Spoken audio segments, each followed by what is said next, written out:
सतयुग में एक मूर नामक महान दैत्य था। वो अत्यंत ही बलशाली था। उसने देवताओं के राजा इंद्र को परास्त करके स्वर्ग पर अपना अधिकार जमा लिया और देवताओं को प्रताड़ित करने लगा। तब मूढ़ से सताए हुए ये सभी दैत्य त्राहिमाम करते हुए मदद के लिए भगवान विष्णु के पास गए और मूढ़ के सभी कृत्यों को कह सुनाया। तब देवताओं पर कृपा करते हुए भगवान विष्णु ने मूढ़ के साथ युद्ध करने का निश्चय किया। दोनों के बीच कई हजार वर्षों तक लगातार युद्ध चलता रहा, लेकिन मूढ़ परास्त नहीं हो पाया।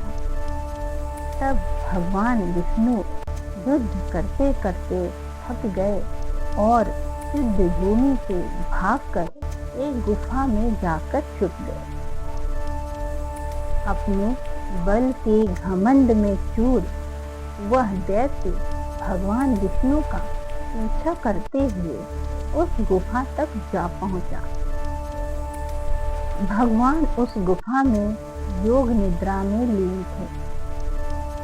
उसी वक्त उन्होंने अपने मन की शक्ति से एक नारी शक्ति प्रकट की।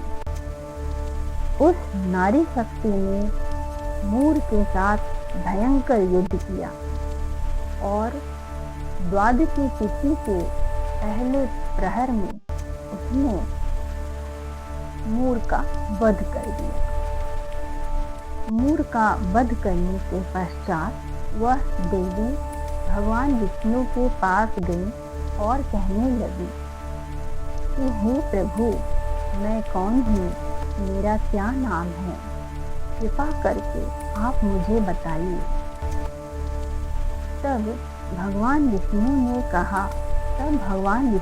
कहा कि हे देवी, आप मेरे एकादश इंद्रिय अर्थात मन से प्रकट हुई हैं, अतः मैं आपका नाम एकादशी रखता हूँ। आपने द्वादशी के प्रथम प्रहर में इस दुष्ट असुर का वध किया है, अतः मैं आपको वरदान देता हूँ कि जो कोई भी मनुष्य एकादशी के दिन द्वादशी से युक्त एकादशी का पालन करेगा, वह सदैव मेरी कृपा का पात्र होगा और एकादशी के दिन पृथ्वी पर कोई भी पाप नहीं रहेगा।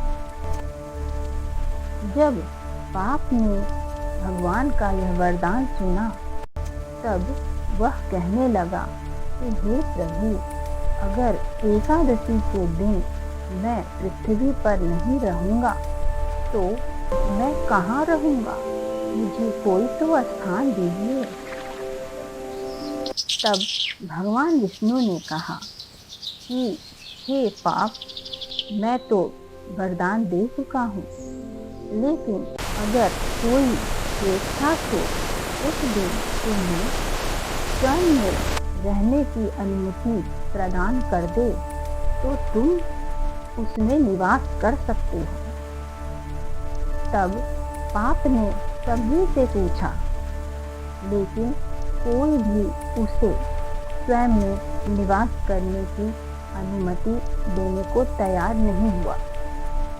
तब वह अन्न के पास गया और अन्न ने उसे एकादशी के दिन स्वयं में निवास करने की अनुमति प्रदान कर दी और इसी वजह से एकादशी के दिन यथासंभव अन्न का भक्षण करने से स्वयं को बचाना चाहिए।